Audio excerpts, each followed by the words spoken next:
Ikaze kuri Rwanda News. Kuri uyu munsi tugiye kugaruka ku gikorwa cyabaye muri Goma aho bari barimo bizihiza iminsi 365 Goma imaze ifashwe n'utwe FCM23. Mu gihe ibingibi byarimo biba, Kinshasa yari yateguye ko haza kuba imyigaragambyo y'abaturage bakivanga mu mujyi wa Goma bakagenda bahondagura amasherekani bamagana ubutegetsi bwa M23 buriho muri Goma, ndetse banavuga bati ntabwo dushaka Goma. Ariko ibi byose byaje kuburizwamo muri uyu mugambi na Sultani Makenga uruyobora uru rugamba rwa M23 ndetse n'ingabo za FCM23 by'umwihariko. Ariko hari duce tumwe na tumwe two muri Congo tugenzurwa na FCM23 tutarahabwa imbaraga zihambaye za FCM23 twagezemo niyo myigaragambyo. Umva ko ibintu byari biteguye ko mu gihe FCM23 iraba iri kwizihiza umwaka ifashe Goma haza kuboneka abaturage barimo kwigaragambya ndetse bamagana ko FCM23 iyoboye ako gace. Ariko ibi byose byaje kuburizwamo, ndetse abayobora FCM23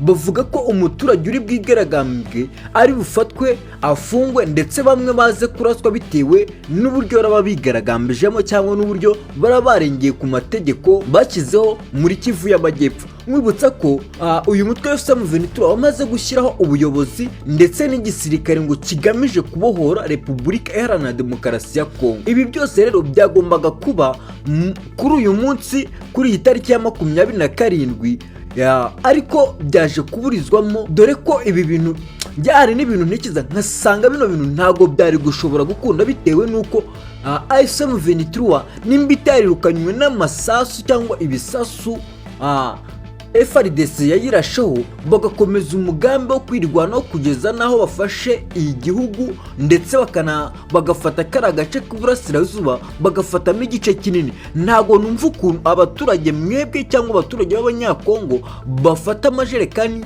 bagafata ibidomoro byose bakajya kuburana bakajya gusakuza ngo ntibashaka ubutegetsi bwa FCM23, kandi ubwo butegetsi bwaraje habayeho intambara zo kubohora utwo duce bikozwe n'abaturage bo muri ako gace bari barahungiye mu bindi bihugu byo hirya y'ako gace ndetse no mu bindi bice bigiye bitandukanye. Ibaze nawe kugira ngo Gisekedi inzira yizera abaturage ngo nibo bazagenda bakajya gufata Goma bakoresheje imyigaragambyo. Ibaze nawe nimba abasirikari ba FCM23 batarirukanywe n'amasasu bazirukanwa n'iyo propaganda yo gushyira mu baturage ukabishyura amafaranga kugira ngo bajye kwigaragambya. Njyewe ikintu nimo kubaza abankurikiranye ni kimwe, urumva ibyo bintu byashoboka bite? Kuko FCM23 yarwaniye buriya butaka ndetse yabumeneye amaraso ku buryo bigaragarira ahantu hose ko nubwo yafashe Goma ishobora no kuzisunika ikazarinda igera Kinshasa. Ariko ibyo byose Gisekedi ntago abyitaho.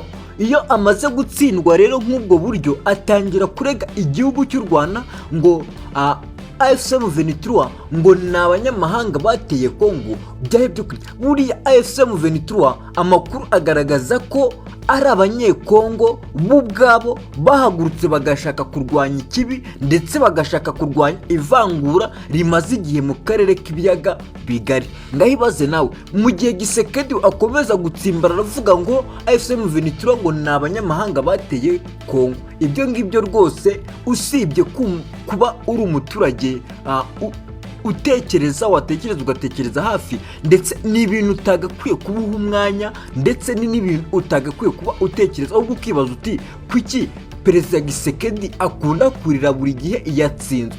Perezida Antoine Felix Gisekedi ni umwe mu baperezida bakunda kurira buri gihe ibyo yapanze iyo byanze cyangwa propaganda yashyizeho iyo yanze, agahita atangira kurega u Rwanda ngo u Rwanda nirwo rurimo gutera Congo, kandi ibyo bintu byose ndakeka biba bihabanye n'ukuri, kuko FCM23 nta nubwo ari abanyamurenge bonyine cyangwa ubwoko bw'abatutsi nk'uko abantu benshi mukunze kubivuga ngo abatutsi ibiki, nubwo ibyo bintu bitari bikwiye ko bivugwa, ndetse bitari binakwiye ko muri Afurika hakigaragara iyo myumvire muri aka karere ko kuvuga ngo abatutsi abahutu. Ibyo bintu twagakwiye kubica tukumva ko umunyafurika, umunyarwanda, umunyekongo twese turi abantu kimwe, nta mpamvu yo kuzanamo propaganda y'ivangura. Ariko nituza gukurikirana neza, FCM23 ntago ishingiye ku banyamurenge cyangwa ku bwoko bw'Abatutsi, ahubwo FCM23 ni ihuriro ry'amashyaka n'abasirikare bivanze bafite umugambi wo kurwanya ikibi cy'ubutegetsi bwa leta ya Congo. Bavuga ko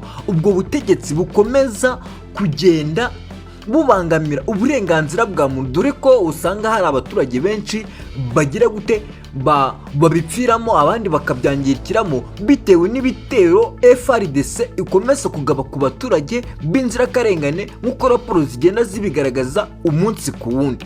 Ibyo ngibyo ni bimwe mu bintu bigaragaza ko ubutegetsi bwa Kinshasa bukomeje kunanirwa kuyobora iki gihugu, bitewe n'uko ntabwo barimo gushaka gushyira hamwe n'abaturage babo ngo ni ubwoko runaka.